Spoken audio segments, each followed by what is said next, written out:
ಬಾಲರಾಜರವ್ರೆ, ಹರ್ಷವರ್ಧನ್ ರವ್ರೆ, ಇನ್ನುಳಿದ ಎಲ್ಲ ಗಣ್ಯಮಾನ್ಯರೇ, ಈ ಸಭೆಯಲ್ಲಿ ಭಾಗವಹಿಸಿರ್ತಕ್ಕಂಥ ಅಣ್ಣ ತಮ್ಮಂದಿರೇ, ಅಕ್ಕ ತಂಗಿಯರೇ, ಶ್ರದ್ಧೆಯ ತಾಯಂದಿರೇ, ಎಂದು ಕಾಯಕ ಜೀವಿಗಳೆಲ್ಲರೂ ಒಟ್ಟಾಗಿ ಒಂದಾಗಿ ರಘು ಕೌಟಿಲ್ಯ ಅವರಿಗೆ ಒಂದು ಅಭಿನಂದನಾ ಸಮಾರಂಭ ಮತ್ತು ಭಾರತೀಯ ಜನತಾ ಪಕ್ಷಕ್ಕೆ ಕೃತಜ್ಞತಾ ಸಮರ್ಪಣಾ ಸಮಾರಂಭ, ಬಹಳ ಅದ್ಭುತವಾದಂಥ ಸಮಾರಂಭ ಇದು. ಬಂಧುಗಳೇ, ನಿಮಗೆ ಗೊತ್ತಿರಲಿ, ಕಾಯಕ ಅಂತಕ್ಕಂಥ ಶಬ್ದನೇ ಹುಟ್ಟಿದ್ದು 12ನೇ ಶತಮಾನದಲ್ಲಿ, ಬಸವಣ್ಣನವರ ಕಾಲದಲ್ಲಿ. 12ನೇ ಶತಮಾನದಲ್ಲಿ ಕುಲದ ಕಸಬನ್ನೇ ನಂಬಿ ಬದುಕ್ತಕ್ಕಂಥ ಕಾಯಕ ಜೀವಿಗಳು ಇವತ್ತು ಮಡಿವಾಳರಾಗಿರ್ಬೋದು, ಹಡಪದವರಾಗಿರ್ಬೋದು, ಕ್ಷೌರಿಕರಾಗಿರ್ಬೋದು, ಇನ್ನೂ ಅನೇಕ ಸಮುದಾಯಗಳು, ಚರ್ಮ ಉದ್ಯೋಗ ಮಾಡ್ತಕ್ಕಂಥವ್ರಾಗಿರ್ಬೋದು. ಆ ಕಾಲಘಟ್ಟದಲ್ಲಿ ಅವರು ಜೀವನ ಭಾಳ ದುಸ್ತರವಾದಂಥ ಕಾಲಘಟ್ಟದಲ್ಲಿ ಬಸವಣ್ಣವರು ಅನುಭವ ಮಂಟಪವನ್ನು ಸ್ಥಾಪನೆ ಮಾಡಿ ಎಲ್ಲ ಕಾಯಕ ಜೀವಿಗಳನ್ನ ಒಟ್ಟುಗೂಡಿಸಿ, ಎಲ್ಲ ಶರಣರನ್ನ ಒಟ್ಟುಗೂಡಿಸಿ ಬಸವಣ್ಣನವರು ಒಂದು ಹೊಸ ವ್ಯವಸ್ಥೆಯನ್ನು ತಂದರು. ಅದೇ ಬಸವ ಧರ್ಮ ಎಂಬ ಲಿಂಗಾಯತ ಧರ್ಮ. ಕಾಯಕ ಜೀವಿಗಳಿಗೆಲ್ಲರಿಗೂ ಲಿಂಗಾಯತ ಧರ್ಮನೇ ಶ್ರೇಷ್ಠವಾದಂಥ ಧರ್ಮ. ಇದನ್ನು ತಾವು ಮನಸ್ಸಿನಲ್ಲಿ ಇಟ್ಕೊಳ್ಬೇಕು.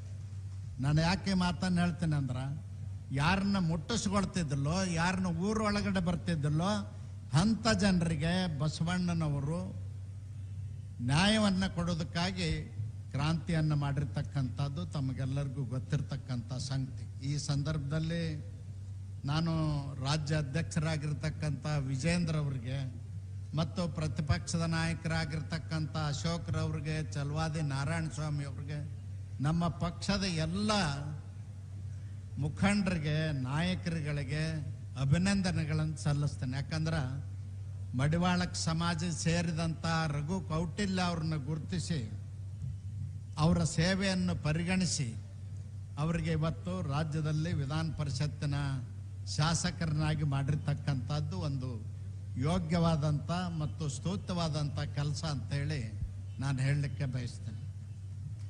ಬಂಧುಗಳೇ, ನಾವು ಅರ್ಥ ಮಾಡ್ಕೊಳ್ಬೇಕು, ಕಾಂಗ್ರೆಸ್ನವರು SC ST ಅಲ್ಪಸಂಖ್ಯಾತರು ಹಿಂದುಳಿದವರು ಪೇಟೆಂಟೇ ತಗೊಂಡಾರ, ಆದರೆ ಅವ್ರಿಗೆ ಯಾವತ್ತೂ ನ್ಯಾಯ ಒದಗಿಸ್ತಕ್ಕಂಥ ಕೆಲಸ ಮಾಡಿಲ್ಲ.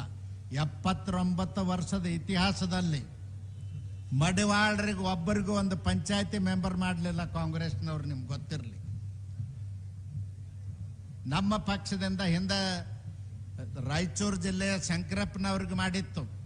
ಯಡಿಯೂರಪ್ಪನವರು ಮುಖ್ಯಮಂತ್ರಿ ಇದ್ದಂಥ ಸಂದರ್ಭದಲ್ಲಿ, ಇವತ್ತು ವಿಜೇಂದ್ರ ಅವರು ಅಧ್ಯಕ್ಷರಿದ್ದಂಥ ಸಂದರ್ಭದಲ್ಲಿ ರಘು ಕೌಟಿಲ್ಯ ಅವ್ರನ್ನ ಮಾಡಿದರು.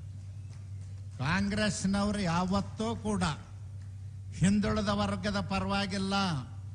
ಭಾರತೀಯ ಜನತಾ ಪಕ್ಷ ಹಿಂದುಳಿದವ್ರ ಪರವಾಗಿದೆ. ಇವತ್ತು ದೇಶದ ನಾಯಕರು, ದೇಶದ ಪ್ರಧಾನಮಂತ್ರಿ ಶ್ರೀ ನರೇಂದ್ರ ಮೋದಿಜಿಯವರು ಅತ್ಯಂತ ಹಿಂದುಳಿದ ವರ್ಗಕ್ಕೆ ಸೇರಿದವರು, ನಿಮ್ಗೆ ಗೊತ್ತಿರಲಿ. ದ್ರೌಪದಿ ಮುರ್ಮು ಅವರು ಆದಿವಾಸಿ ಜನಾಂಗದವರು, ತಮಗೆ ಗೊತ್ತಿರಲಿ. ಹೀಗೆ ಹಲವಾರು ದೇಶದ ಉನ್ನತ ಹುದ್ದೆಗಳಲ್ಲಿ ಭಾರತೀಯ ಜನತಾ ಪಕ್ಷ ಕೆಳವರ್ಗದವ್ರಿಗೆ ಅವಕಾಶ ಮಾಡಿಕೊಟ್ಟು ಅವ್ರನ್ನ ಮೇಲೆತ್ತುವಂಥ ಪ್ರಯತ್ನವನ್ನು ಮಾಡ್ತಾ ಇದೆ. ಅದಕ್ಕೆ ನಾವೆಲ್ಲರೂ ಕೂಡ ನರೇಂದ್ರ ಮೋದಿಜಿ ಅವ್ರ ಕೈಗಳನ್ನ ಬಲಪಡಿಸಬೇಕು, ರಾಜ್ಯದಲ್ಲಿ ವಿಜೇಂದ್ರ ಅವ್ರ ಕೈಗಳನ್ನ ಬಲಪಡಿಸಬೇಕು, ಭಾರತೀಯ ಜನತಾ ಪಕ್ಷವನ್ನು ಬೆಂಬಲಿಸಬೇಕು ಅನ್ನೋದಕ್ಕಾಗಿ ತಾವೆಲ್ಲರೂ ಸಂಘಟಿತರಾಗಿ ಹೋರಾಟವನ್ನು ಮಾಡಬೇಕು. ನಾನು ರಘು ಕೌಟಿಲ್ಯ ಅವ್ರಿಗೆ ವಿನಂತಿ ಮಾಡ್ತೇನೆ, ಎಂದಿನಿಂದ ನಿಮಗೆ ವಯಸ್ಸು ಎಷ್ಟು? ಈಗ ರಘು ಕೌಟಿಲ್ಯಗೆ ವಯಸ್ಸು ಎಷ್ಟು? 60 ವರ್ಷ. ಇನ್ನೇನು ಮನೆಯೊಳಗಿರುವಂಥ ಜರೂರತ್ತ ಇಲ್ಲ. ಕಾವೇರಿಯಿಂದ ಭೀಮಾ ನದಿವರೆಗೂ, ಔರಾದ್ಯದಿಂದ ಕೊಳ್ಳೇಗಾಲದವರೆಗೂ ಸಂತರ ಥರ, ಶರಣರ ಥರ ಈ ಜನಾಂಗದ ಜಾಗೃತಿ ಮಾಡೋದ್ರ ಮೂಲಕ ಸಂಘಟನೆ ಮಾಡ್ತಕ್ಕಂಥ ಕೆಲಸಕ್ಕೆ ತಾವು ತೊಡಗಿಸ್ಕೊಳ್ಬೇಕು. ಯಾಕಂದ್ರೆ ಮನೆ ಕಡೆ ಎಲ್ಲ ವ್ಯವಸ್ಥೆ ಸರಿ ಅದ, ನಿಮ್ಮ ಅವಶ್ಯಕತೆ ಮನೆಯೊಳಗೂ ಇಲ್ಲ. ಅದಕ್ಕೆ ನೀವು ಈ ಕೆಲಸ ಮಾಡಬೇಕು ಅಂಥೇಳಿ ನಿಮಗೆ ವಿನಂತಿಯನ್ನು ಮಾಡ್ತೀನಿ. ಅದೇ ಭರವಸೆಯಿಂದ ನಿಮ್ಮನ್ನು ಇವತ್ತು ವಿಧಾನ ಪರಿಷತ್ತಿಗೆ ಆಯ್ಕೆ ಮಾಡಿರ್ತಕ್ಕಂಥದ್ದು. ಬಂಧುಗಳ ಕಾಂಗ್ರೆಸ್ನವ್ರು ಮೈಸೂರು ಅಂದ್ರೆ ಸಾಮಾಜಿಕ ನ್ಯಾಯದ ಪುಣ್ಯ ಭೂಮಿ ಇದು. ಬಸವಣ್ಣನವ್ರ ತರುವಾಯ ಈ ನಾಡಿನಲ್ಲಿ ಸಾಮಾಜಿಕ ನ್ಯಾಯಕ್ಕೆ ಒತ್ತು ಕೊಟ್ಟು ಅಂದಿನ ಕಾಲಘಟ್ಟದಲ್ಲಿ ಶೋಷಿತರಿಗೆ, ಕುಲದ ಕಸಬನ್ನೇ ನಂಬಿದವರಿಗೆ ಮೈಸೂರು ಅರಸರು ಮೀಸಲಾತಿ ಕೊಡ್ತಕ್ಕಂಥ ವ್ಯವಸ್ಥೆಯನ್ನು ಮಾಡಿದ್ರು. ಅವ್ರಿಗಾಗಿ ಶಾಲೆ ಕಾಲೇಜುಗಳನ್ನ ತೆರೆದ್ರು, ಅವ್ರಿಗೆ ಪ್ರವೇಶ ನೀಡಿದರು. ಹೀಗಾಗಿ ಮೈಸೂರು ಭಾಗದಲ್ಲಿ ಕೆಳವರ್ಗದ ಜನ ವಿದ್ಯಾವಂತರಾಗಿದ್ದರೆ, ಮುಂದೋಗಿದ್ರೆ ಅದಕ್ಕೆ ಕಾರಣ ಮೈಸೂರು ದೊರೆಗಳು ಅಂತೇಳಿ ಭಾಳ ಸಂತೋಷದಿಂದ ನಾನು ಈ ಸಂದರ್ಭದಲ್ಲಿ ಹೇಳಲಿಕ್ಕೆ ಬಯಸ್ತೇನೆ. ಬಂಧುಗಳೇ, ತಮಗೆ ನಾನು ಒಂದು ವಿನಂತಿ ಮಾಡ್ತೇನೆ, ಒಂದು 2 ನಿಮಿಷ ಹೆಚ್ಚು ತಗೊಳ್ತೇನೆ. ಕಾಂಗ್ರೆಸ್ನವರು ದೇವರಾಜ ಅರಸರು ಯಾರು ಸಾಮಾಜಿಕ ನ್ಯಾಯದ ಹರಿಕಾರರಂದ್ವಿ, ಹಾವನೂರು ಕಮಿಷನ್ ನೇಮಿಸಿ ಹಿಂದುಳಿದವ್ರಿಗೆ ನ್ಯಾಯ ಕೊಡ್ತಕ್ಕಂಥ ಕೆಲಸ ಮಾಡಿದರು. ಮೈಸೂರು ಜಿಲ್ಲೆಯಲ್ಲೇ ಹುಟ್ಟಿದಂಥ ದೇವರಾಜ ಅರಸರು ಮೈಸೂರಿನ ಮಣ್ಣಿನ ಗುಣ, ಅರಸ ಮನೆತನದ ಒಂದು ಹಿಂದಿನ ಸಂಸ್ಕೃತಿಯನ್ನು ಮುಂದುವರಿಸ್ತಕ್ಕಂಥ ಕೆಲಸ ಮಾಡಿದರು. ಅವ್ರನ್ನ ಕಾಂಗ್ರೆಸ್ ಪಕ್ಷದಿಂದ ಉಚ್ಚಾಟನೆ ಮಾಡಿ ಅವಮಾನ ಮಾಡಿದ್ರು. ದೇವರಾಜ ಅರಸರು ತೀರಿ ಹೋದ್ರ ಗಾಂಧಿ ಮನೆತನದವರು ಒಬ್ಬರು ಬರಲಿಲ್ಲ. ಅವ್ರಿಗೊಂದು ಬಂದು ಅವರ ಶವ ಸಂಸ್ಕಾರದಲ್ಲಿ ಭಾಗವಹಿಸಿ, ಅವರ ಪುಣ್ಯತಿಥಿಯಲ್ಲಿ ಭಾಗವಹಿಸಿ ಋಣ ತೀರಿಸಬೇಕಾಗಿತ್ತು ಕಾಂಗ್ರೆಸ್ನವರು. ಶ್ರೀಮತಿ ಇಂದಿರಾ ಗಾಂಧಿ ಅವರು ದೇಶದಲ್ಲಿ ತುರ್ತು ಪರಿಸ್ಥಿತಿ ಜಾರಿ ಆದ್ಮೇಲೆ ಸೋತು ಸುಣ್ಣಾಗಿ ಮನೆ ಸೇರಿದ್ರು. ಅರಸರು ಅವ್ರನ್ನ ಕರ್ಕೊಂಡು ಬಂದು ಚಿಕ್ಕಮಗಳೂರಿನಲ್ಲಿ ಗೆಲ್ಲಿಸಿ ಶ್ರೀಮತಿ ಇಂದಿರಾ ಗಾಂಧಿ ಅವ್ರನ್ನ ಮತ್ತೆ ಪ್ರಧಾನಮಂತ್ರಿ ಮಾಡಿರ್ತಕ್ಕಂಥವ್ರು ಈ ಪುಣ್ಯಭೂಮಿಯ ದೇವರಾಜ ಅರಸರು. ಅವರು ಸತ್ರು ಕೂಡ ಅವರು ಈ ಕಡೆ ಹಣಿಕೆ ಹಾಕಲಿಲ್ಲ. ನಮ್ಮವರೇ ಕನ್ನಡ ನಾಡಿನಲ್ಲಿ 80 ವರ್ಷದಲ್ಲಿ ಒಬ್ಬರು ಪ್ರಧಾನಮಂತ್ರಿ ಆದವರು ದೇವೇಗೌಡರು. 11 ತಿಂಗಳಲ್ಲಿ ಹೇಳದನೆ, ಯಾವುದೇ ಕಾರಣ ಇಲ್ಲದನೆ ಕೆಳಗಿರಿಸ್ತಕ್ಕಂಥದ್ದು ಕನ್ನಡಿಗರಿಗೆ ಮಾಡಿದಂಥ ಅವಮಾನ ಕಾಂಗ್ರೆಸ್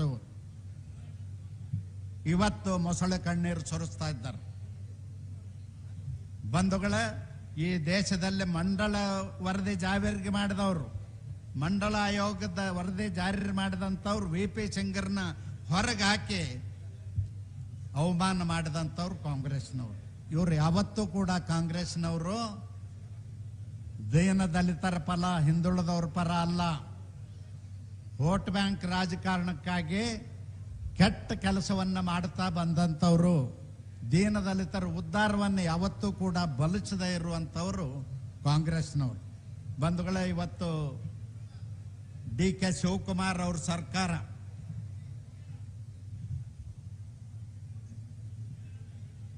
ಯಾರು ಫುಟ್ಪಾತ್ ಮೇಲೆ ತರಕಾರಿ ಮಾರಿ ಜೀವನ ಮಾಡ್ತಾರೋ, ಕ್ಷೌರ ಮಾಡಿ ಜೀವನ ಮಾಡ್ತಾರೋ, ಇಸ್ತ್ರಿ ಪೆಟ್ಟಿಗೆ ಇಟ್ಕೊಂಡು ಇಸ್ತ್ರಿ ಮಾಡಿ ಬಟ್ಟೆಗಳನ್ನ ತೊಳೆದು ಐರನ್ ಮಾಡಿ ಕೊಡ್ತಾರೋ ಅಂಥವ್ರನ್ನೆಲ್ಲ ಇವತ್ತು ಒಕ್ಕಲೆಬ್ಬಿಸ್ತಾ ಇದ್ದಾರೆ.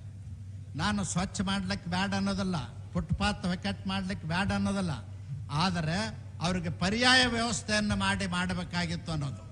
ಇವತ್ತು ಅವ್ರು ಮಾಡ್ತಕ್ಕಂಥ ಕೆಟ್ಟ ಕೆಲಸದಿಂದ ಏನಾಗಿದೆ ಅಂದ್ರೆ, ತುರ್ತು ಪರಿಸ್ಥಿತಿಯಲ್ಲಿ ಇಂದಿರಾ ಗಾಂಧಿ ಅವ್ರ ಮಗ ಯಾರವರು ಸಂಜಯ್ ಗಾಂಧಿ ತುರ್ಕ್ಮನ್ ಗೇಟ್ನಲ್ಲಿ ಹೆಂಗೆ ಬುಲ್ಡೋಜರ್ ಹಚ್ಚಿ ಎಲ್ಲರನ್ನು ಸಾಫ್ ಮಾಡಿದ್ರು, ಆ ಥರ ಮಾಡುವಂಥ ಪ್ರಯತ್ನವನ್ನು ಇವತ್ತು DK ಶಿವಕುಮಾರ್ ಅವ್ರ ಸರ್ಕಾರ ಮಾಡಬಾರ್ದು ಅಂತೇಳಿ ಸಂದರ್ಭದಲ್ಲಿ ನಾನು ಒತ್ತಾಯ ಮಾಡ್ತೇನೆ. ಅವ್ರಿಗೆ ಪರ್ಯಾಯ ವ್ಯವಸ್ಥೆ ಮಾಡಿಕೊಟ್ಟು ನೀವು ಸ್ವಚ್ಛ ಮಾಡಿ, ಇದು ನಮ್ಮ ಆಗ್ರಹ.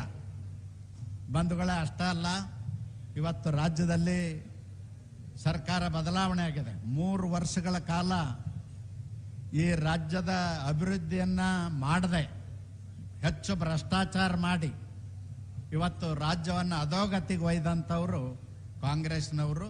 ಇವತ್ತು ಸಿದ್ದರಾಮಯ್ಯನವ್ರ ಸರ್ಕಾರದ ತರುವಾಯ DK ಶಿವಕುಮಾರ್ ಅವ್ರ ಸರ್ಕಾರ ಬಂದಿದೆ. ಅಭಿವೃದ್ಧಿ ಮಾಡಬೇಕು. ಮಳೆಯಾಗಿಲ್ಲ, ಬರದ ಛಾಯೆ ಮೂಡಿದೆ. ಇವತ್ತು ಬರಗಾಲ ಘೋಷಣೆ ಮಾಡಬೇಕು ಅಂತ ಈ ಸಂದರ್ಭದಲ್ಲಿ ವಿನಂತಿ ಮಾಡಿ ನಾನು ಮತ್ತೊಮ್ಮೆ ರಘು ಕೌಟಿಲ್ಯ ಅವರಿಗೆ ವಿನಂತಿ ಮಾಡ್ತೇನೆ, ತಾವು ಈ ಜನಾಂಗವನ್ನು ಸಂಘಟಿಸ್ತಕ್ಕಂಥದ್ದು, ಇವ್ರನ್ನ ಜಾಗೃತಗೊಳಿಸ್ತಕ್ಕಂಥ ಕೆಲಸಕ್ಕೆ ತಮ್ಮನ್ನು ತೊಡಗಿಸ್ಕೊಳ್ಬೇಕು ಅಂತ ವಿನಂತಿ ಮಾಡಿ ನನ್ನ ಮಾತು ಮುಗಿಸ್ತೇನೆ. ನಮಸ್ಕಾರ. ಸುರೇಶ್ ಬಾಬಣ್ಣ ಬಹುಸರ್ ಸಮಾಜ ಅವ್ರ ಕಡೆಯಿಂದ ಕಾರಜೋಳ ಸರ್ಗೆ ಕಿರುಕಾಣಿಕೆಯನ್ನು ನೀಡಬೇಕು. ಈಗ ದಯಮಾಡಿ